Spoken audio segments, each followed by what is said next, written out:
وراودته التي هو في بيتها عن نفسه وغلقت الأبواب وقالت هيت لك قال معاذ الله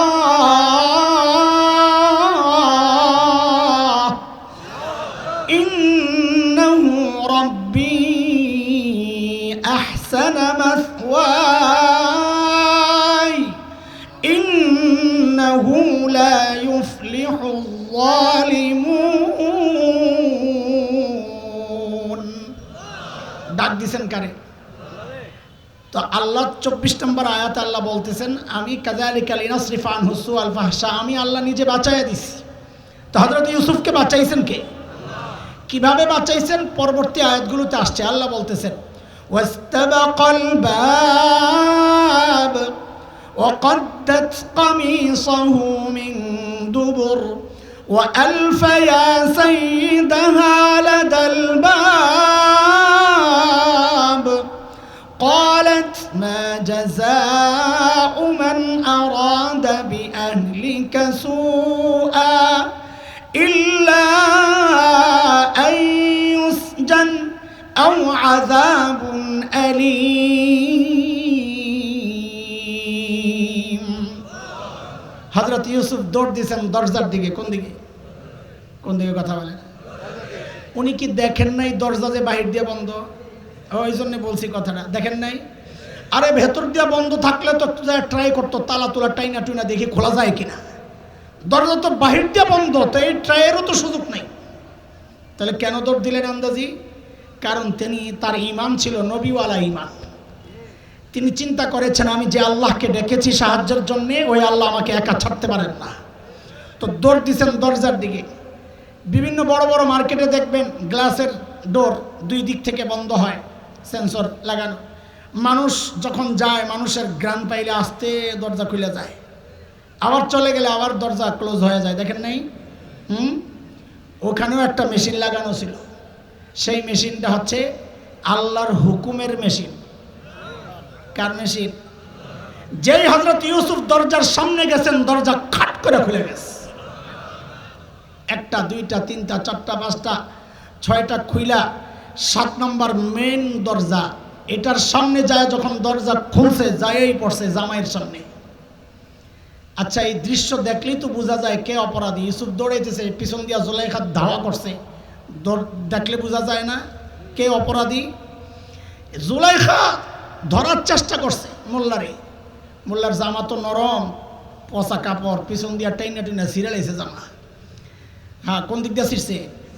হ্যাঁ, খেয়াল রেখেন, পরে আবার কাজে লাগাবো ইনশাআল্লাহ। যাই পড়ছে জামাইয়ের সামনে। জামাইয়ের সামনে পইরাই মহিলা জাগায় পল্টি মারছে। পল্টি বুঝেন তো না? ঘুরে গেছে। কি বলে? আপনার স্ত্রীর সাথে অপকর্মের চেষ্টা যে করলো তার শাস্তিটা কি হওয়া উচিত। দেখছেন নি অবস্থা? অপরাধ করলো কে? আমাকে আমার সাথে কথা বলতে হবে, আমি একা একা কথা বলবো না, এত ঠেকি নাই। বলেন, জোরে বলেন, অপরাধ করছেন কে? অথচ দায় চাপাইতেছে কার উপর?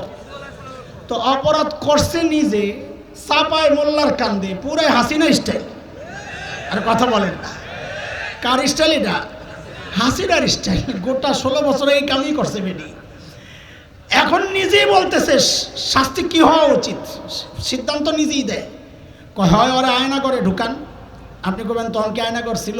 ছিল, নাম আরেকটা ছিল আর কি, জিনিস একটাই, ইল্লা আইয়ুসজান, অথবা রিমান্ডে নিয়ে একটা কঠিন পিটা লাগাইয়া দেন। কারণ রিমান্ডে নিয়ে তো এমন শাস্তি দেয়, বড় আজীব শাস্তি। আল্লাহ মাফ করুক, সবাইকে আল্লাহ হেফাজতে রাখেন। যে পড়ছে সে জানে। জুলাইখার স্বামী তো ইউসুফ আলাইহিস সালামকে আগের থেকেই চিনে, হয়তো 2 নম্বর লোক না। ঘটনা একটা আছে। কি হয়েছে? ইউসুফ কি সমস্যা কি? বলে হিয়া রাওয়াদাতনি আন নাফসি, এই মহিলা নিজেই যা করার করছে, আমি কিচ্ছু করিনি। এখন আরেক উল্টা কাজ হইতেছে। মিশরের গভর্নর বলে তুমি যে অপরাধ করো নাই তার প্রমাণ দাও। দেখেন কারবার। দুনিয়ার আদালত, ইসলামী আইন, সব জায়গায় একই সিস্টেম। প্রমাণ দিবে বাদী। আমরা পড়েছি কিতাবে আল বাইয়িনাতু আলাল মুদ্দাই, যে দাবি করে প্রমাণ সে দেয়। এখানে অপরাধের দাবি করছে জুলাইখা, কাজী প্রমাণ কার দেওয়ার কথা? বলেন কার দেওয়ার কথা? অথচ প্রমাণ চাওয়া হচ্ছে কার কাছে? এটা ঠিক আছে নিয়ম না উল্টাইছে? কেন উল্টাইলো? কারণ তখন জুলাইখারা ক্ষমতায় থাকলে নিয়ম উল্টানোর নামই হচ্ছে নিয়ম। কথা বুঝেন না আপনার? কিছু বুঝেন না নাকি? হ্যাঁ, এখন হযরত ইউসুফ চিন্তা করেন, আরে আমি প্রমাণ পাবো কই, ভিতরে ছিলাম মহিলার আমি একা। কিন্তু তিনি নিরাশ হন নাই, কারণ ডাক দিছেন কাকে? এর মধ্যেই জুলাইখার এক ফুফাতো বোন আসছিল বেড়াইতে, তার ছোট্ট এক পিচ্চি ছেলে দুধের বাচ্চা। এমন কান্না শুরু হয়েছে, একেবারে থামার কোনো নামগন্ধ নাই, যেন কান্নার কোনো রেকর্ড ছাড়া দিছে। হযরত ইউসুফকে কাহিনী একটা আছে, এই বেটা এমনি কান্দতেছে কে? বলে আমার পক্ষে সাক্ষী দিবে ওই পিচ্চি। সুবহানাল্লাহ, কি বাড়ি যেয়ে পড়বে? পিচ্চি তো কথাই বলতে পারে না, সাক্ষী দিবে কেমনে? জুলাইখা বলে মনে মনে, চান্দু খাইছো ধরা। অস্বীকার কর্তা প্রমাণ তোমারও নাই আমারও নাই, বাইচা যেতাম দুজনে। এখন পিচ্চিরে জিজ্ঞেস করা হবে, পিচ্চি অপরাধ কে করছে? পিচ্চি বলবে ওয়া, আর খাইবা বাড়ি। আল্লাহু আকবার। পিচ্চি কান্না অবস্থায় আনতেছে, যেই দরবারে আসছে পিচ্চির কান্না থেমে গেছে। মিশরের গভর্নর জিজ্ঞেস করে, হ্যাঁ রে পিচ্চি, অপরাধ কে করছে রে? দেখেন কারবার। এখন পিচ্চি যদি ডাইরেক্ট বলে জুলাইখা করছে, তো দরবারের শয়তানরা কি বলবে? বলে মোল্লারা কত কিছু জানে, জাদু দিয়ে বাইর করছে। কারণ মোল্লারা তো শাপলা চত্বরে রগ মাইকা শুয়েও থাকতে পারে। এটি তো হেই মোল্লা একই তো গুরু, কথা করে না, কিছু জানেন না আপনারা? চুপচাপ থাকেন কে? মোল্লারা বলে শাপলা চত্বরে রং মাইকা শুয়ে আসিল। আল্লাহ, এরকম রং একটু যদি আমরা মাখতে পারতাম, হ্যাঁ রে, এই বেডির এরকম রং যদি একটু মাখতে পারতাম। আরে কথা বলেন না? হ্যাঁ, কলজাটা একটু ঠান্ডা হইতো। আল্লাহ তাআলা এই কথার সুযোগ রাখেন নাই। পিচ্চির জবান দিয়ে আল্লাহ এমনভাবে কথা প্যাকেট করে বাইর করছেন। পিচ্চি কি বলে? ইন কানা কামিসুহু কুদ্দা মিন কুবুল ফাসাদাকাত ওয়া হুয়া মিনাল কাযিবিন ওয়া ইন কানা কামিসুহু কুদ্দা মিন দুবুর ফাকাযাবাত ওয়া হুয়া মিনাস সাদিকিন। পিচ্চি বলে কি, ইউসুফ আলাইহিস সালামের জামা চেক করেন। জামা কয়, জামা চেক করবো মানে? কাহা জামা চেক করে দেখেন, জামা যদি দেখেন সামনে দিয়া ছিঁড়া, তো মনে করবেন ইউসুফ অপরাধী, জুলাইখা নিরপরাধ। ইউসুফ হামলা করেছে, জুলাইখা আত্মরক্ষার্থে নিজেকে বাঁচার জন্য ইউসুফের জামা জুমা টাইনা ছিঁড়ছে। আর যদি দেখেন জামা পেছন দিয়া ছিঁড়া, তাই বুঝবেন কেস ফিটিং, জুলাইখা অপরাধী, ইউসুফ নিরপরাধ। ফালাম্মা রাআ কামিসাহু কুদ্দা মিন দুবুর, জামা চেক করে দেখে জামা পেছন দিয়া ছিঁড়া। সুবহানাল্লাহ। এখন আজিজে মিসর কি বলে? ইন্নাহু মিন কাইদি কুন্না, তোকে বেডিগো চক্রান্ত এটা। ইন্না কাইদা কুন্না আজিম, বেডিদের চক্রান্ত বড় মারাত্মক। এই এতক্ষণ গল্প শোনানো আমার মাকসাদ না, আমি তো যাবো আরেক জায়গায়, আরে বয়ানের আরেক জায়গায়, মানে জায়গা আরেকটা না, মানে অন্য কথা বলবো আর কি। কিন্তু এই পর্যন্ত কেন আনছি? এই যে সামনের কথাটুকু বলার জন্যে। তখন মিশরের গভর্নর কি বললেন? ইউসুফ আরিদান হাজা, কাউরি কিচ্ছু বইল না, মানিজ্যতের ব্যাপার। জুলাইখা অপরাধ করছো, আবার আরেকজনের কান্দে চাপাও না। সুরি সুরের মার বড় গলা। না, নিয়ম এটা না। ইস্তাগফিরি লিজাম্বিক ইন্নাকি কুনতি মিনাল খাতিইন। অন্যায় করছো, মাফ চাও, আল্লাহ মাফ করবেন। অন্যায় করে বড় গলায় কথা বলতে হয় না। খুন করেছ, রক্ত ঝরিয়েছ, গুম করেছ, এখন তোমাদের কাজ হচ্ছে এই দেশ ও জাতির কাছে নিঃশর্ত ক্ষমা চাওয়া। বিদেশে বৈশা মোবাইলে কর্মীদেরকে উত্তেজিত করা, জাতির বিরুদ্ধে লেলায়া দেওয়া, এখানে অগ্নিকাণ্ড, ওখানে সন্ত্রাস, এইসব করে বাংলাদেশ আর ঢোকা যাবে না। বাংলাদেশের মানুষ জেগেছে, আরেকবার যদি পাওয়া যায়, একটাকেও ছাড়া হবে না, একটাকেও ছাড়া হবে না।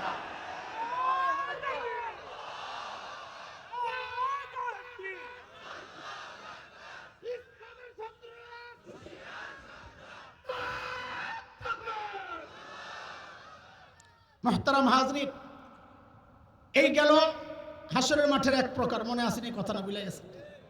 নাম্বার 1, বিনা হিসাবে আরো কিছু আছে, বিনা হিসাবে জান্নাতে যাবেন। আমি ওই প্রসঙ্গে ঢুকলে অনেক দেরি হয়ে যাবে।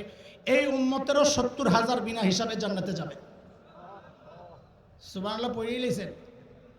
70,000 গেলে আপনার কি লাভ? আপনিও কি যাওয়ার আশা করতেছেন নাকি?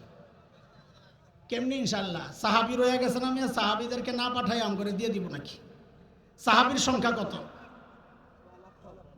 হ্যাঁ হ্যাঁ, সাহাবির সংখ্যা কত? কি বলে হুজুর? সাহাবির সংখ্যা বলে 1.5 লক্ষ। আসেনি ভাই? হায় হায় হায়, শোনেন শোনেন, এটা কোত্থেকে যে ছড়াইছে আমরা জানি না। আরে বুখারীর রিওয়ায়াতে আসছে, বিদায় হজে আল্লাহর নবী আলাইহিস সালামের সাথে 1.5 লক্ষ সাহাবী হজ করেছেন। এই হজের সংখ্যায় না সাহাবীর সংখ্যায় কারাজারি লাগাই দিস, এখন এটাই ছড়াইয়া গেছে না। আমাদের যাত্রাবাড়ির শেখ মাহমুদুল হাসান দামাত বারাকাতুহুল আলিয়া বলেছেন, ওই সময় আনুমানিক প্রায় 5 লক্ষ সাহাবী ছিল। হজ করছে কত? বিদায় হজে হজ করছে 1.5 লক্ষ। সংখ্যা হলো 1.5 লক্ষ। এই জায়গায় এক জায়গায় আরেক জায়গায় লাগাই দিস, কাম একটা। আল্লাহ, আরে ভাই, যদি 70,000 বিনা হিসাবে জান্নাতে যান তো সাহাবীরাই তো প্রথম।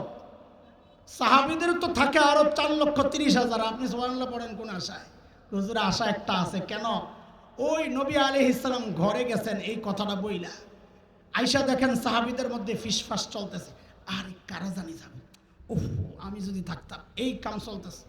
নবী আয়েশা জিজ্ঞেস করতেছেন, এই কি আলাপ করতেছে? হুজুর কারা যাবে এটা, এই 70,000 কারা? তো নবী তাদের একটা ক্রাইটেরিয়া বয়ান করছেন, কিন্তু এরপরে যেটা বলেছেন নবী আলাইহিস সালাম, যে এই 70,000 শুধু 70,000 না, এটা মূলত 70,000 গ্রুপ। গ্রুপ বলেন, গ্রুপ কত? গ্রুপ কত? প্রত্যেক গ্রুপে থাকবে আবার 70,000। সুবহানাল্লাহ। আরে এইবার তো জোরে বলেন সুবহানাল্লাহ। আল্লাহ আমাদেরকে কবুল করে। ঠিক উল্টা হইতে পারে আরেক গ্রুপ। এখান থেকে একটু মনোযোগ দরকার। এইবার আর হাত উঠাবো না, মনোযোগ আছে, মেনে নিলাম। যাদের নেকির পাল্লায় নেকি আছে, গুনার পাল্লায় গুনাহ আছে, নেকির পাল্লা খালি, বলেন তাদের হিসাব হবে? কেন হবে না? পাল্লা একটা খালি। মনে আছে পড়া না? আচ্ছা, মনে থাকলে ভালো, শেষ পর্যন্ত মনে রেখে। পাল্লা একটা খালি। তাদের ব্যাপারে আল্লাহর সিদ্ধান্ত কি? ফালা নুকিমু লাহুম ইয়াউমাল কিয়ামাতি ওয়াজনা। কোনো হিসাব নাই, বিনা হিসাবে। জোরে বলেন নাউযুবিল্লাহ। পড়বেন না? না যাইতে মনে চায়? কিন্তু প্রশ্ন হচ্ছে, এখান থেকে বুঝেন তারা কারা। এটা জানা এই জন্যই দরকার, আমি যেন এই শ্রেণীতে পড়া না যাই। তারা কারা যারা বিনা হিসাবে জাহান্নামে যাবে? আচ্ছা আপনারা বলেন তো, একটা সম্ভাব্য তারা কারা হইতে পারে বলেন তো? তারা কারা? বিখ্যাত আলিম শেখ ইবনে তাইমিয়া রাহমাতুল্লাহি আলাইহির ঐতিহাসিক যে কিতাব আস-সারিমুল মাসলুল আলা শাতিমির রাসূল, ওই কিতাবে তিনি 15 জনের নাম এনেছেন। আব্দুল্লাহ ইবনে খাতাল, কুরতুনা, কুরাইনা, সাররা, মাকিস ইবনে সুবানা, হুয়াইরিস ইবনে নাকিদ, আব্দুল্লাহ ইবনে জিবারা, আব্দুল্লাহ ইবনে সাদ ইবনে আবি সারাহ, ইকরামা ইবনে আবি জাহল, হুবার ইবনুল আসওয়াদ, হুবাইরা বিনত আবি ওয়াহাব আল মাখজুমি, কাব ইবনে জুহাইর, হিন্দা বিনতে উতবা, ওয়াহশি ইবনে হারব। এই 15 জনের নাম ঘোষণা হয়েছে। যেখানেই পাওয়া যাবে ধৈরাই হত্যা করতে হবে। এর মধ্যে সর্বপ্রথম যেই নামটা আব্দুল্লাহ ইবনে খাতাল, এই আব্দুল্লাহ ইবনে খাতাল ছিল মুরতাদ। মুসলমান হয়েছিল, মদিনায় হত্যা করে, রাখালকে হত্যা করে, তার যে সমস্ত জন্তু ছিল ওগুলা নিয়ে পালাইছিল।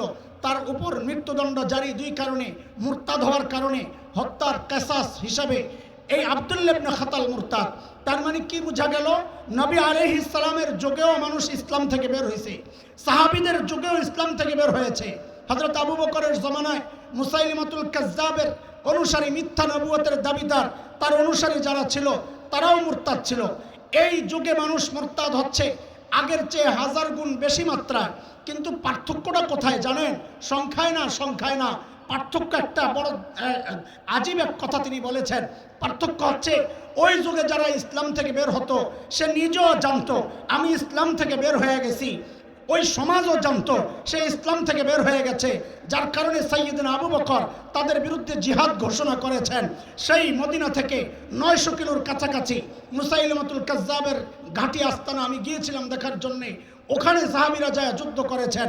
হযরত ওয়াহশি ইবনে হারব, সে হযরত হামজাকে হত্যার বদলা নিয়েছেন, নিজে হত্যা করেছেন। বলে মুসলমানের এক শ্রেষ্ঠ যোদ্ধাকে, ইমানদারকে আমি হত্যা করেছি, এর পরিবর্তে আল্লাহর নবীর সবচেয়ে বড় দুশমন মুসাইলিমাতুল কাজ্জাবকে হত্যা করব। তিনি তার কাজ এইভাবে ঠিক করেছেন।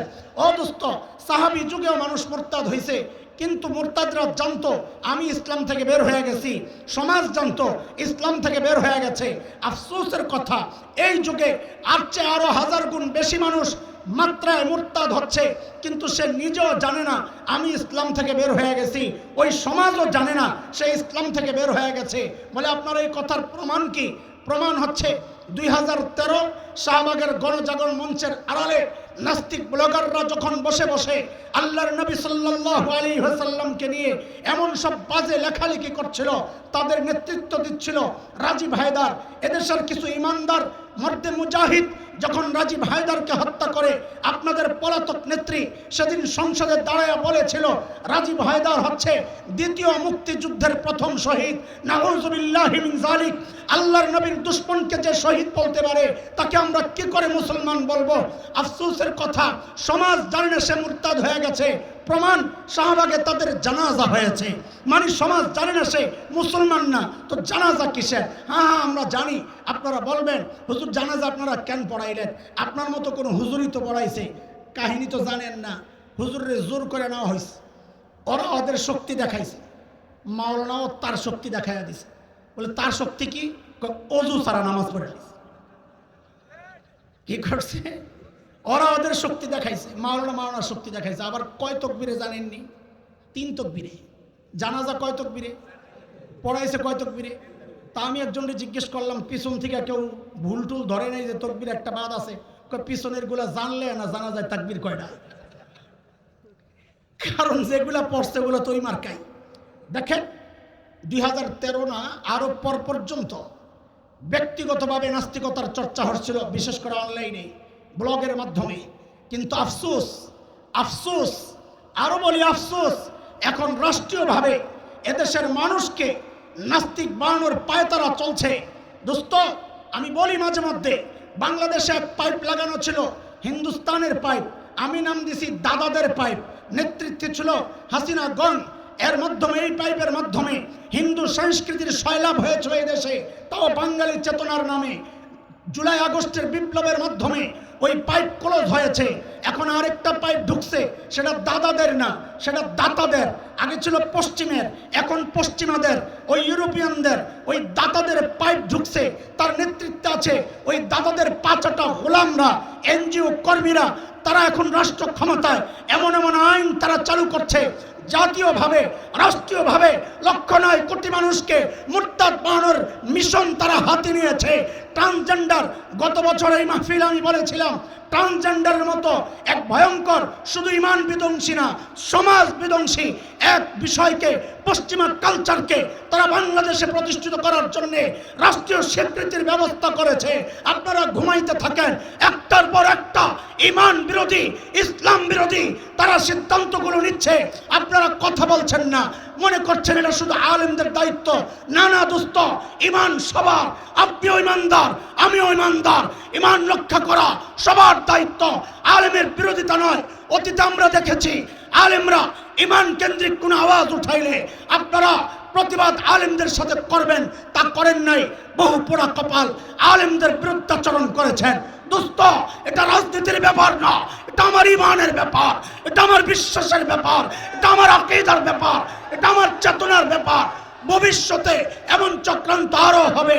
যদি হয়, আলেমের বিরুদ্ধাচরণ নয়, আলেমের হাতে হাত রেখে, কাঁধে কাঁধ মিলিয়ে, মুষ্টিবদ্ধ হাত উঠিয়ে একসাথে উচ্চারণ করতে হবে, বাংলাদেশে নাস্তিকতার চর্চা করতে দেওয়া হবে না, দেওয়া হবে না।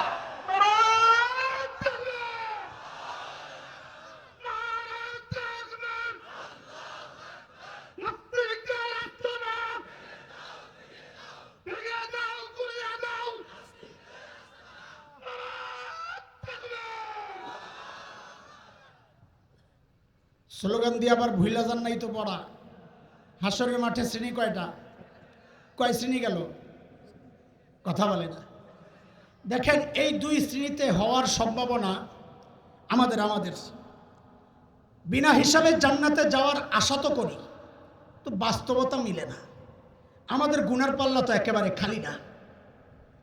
আবার বিনা হিসাবে জাহান্নামে যাব, ওইটাও চাই না। না চান? আবার মাশাআল্লাহ, আমার দোস্ত বড় ভাই আয়েশা বসছে, নারে তাকবীর। আল্লামা আব্দুল বাসিত খান হাফিজুল্লাহর আগমন। এত আস্তে বললে বেটার ওয়াজ বাড়িব, জোরে চিৎকার দিয়ে একটা স্লোগান লাগান না মাইক দিয়া, মাশাআল্লাহ তখন চিল্লাইলেন জোরে জোরে।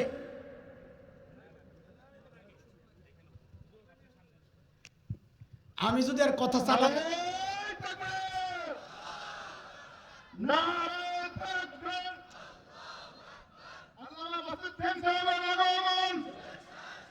আব্দুল বাসিত খান, জি থ্যাংক ইউ।